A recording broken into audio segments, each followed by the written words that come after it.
The cabinet is denying that it will give 10,000 NT to each of 3 million low-income workers.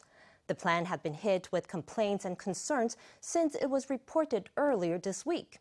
Today, the vice premier took to the front line to diffuse the criticism. He said the cabinet does plan to use last year's tax surplus to help the disadvantaged, but that the details of the plan are still under discussion. For now, he says, the government is leaning towards subsidizing young couples with children and low and mid-income households. Some of the tax surplus might also go to support African swine fever prevention.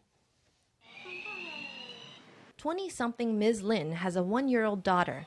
She could be one of the young parents who benefit from the government's cash gift program. Children's diapers and milk powder are quite expensive. If the government could provide subsidies, it would ease some of the pressure that's on us young couples. Earlier this week, a government source was quoted in saying that last year's tax surplus would go toward a cash gift for some 3 million low-income workers. News of the plan came under a barrage of criticism. Today, the vice premier announced that no cash would be distributed outright. For now, the government plans to use the surplus to subsidize low-income households and young couples with children. How the fruits of economic growth can be distributed to the economically disadvantaged, that is our first line of thinking.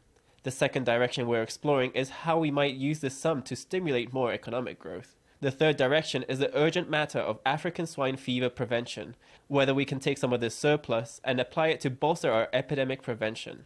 The vice premier emphasized that the gift program was still a work in progress that requires long-term deliberation.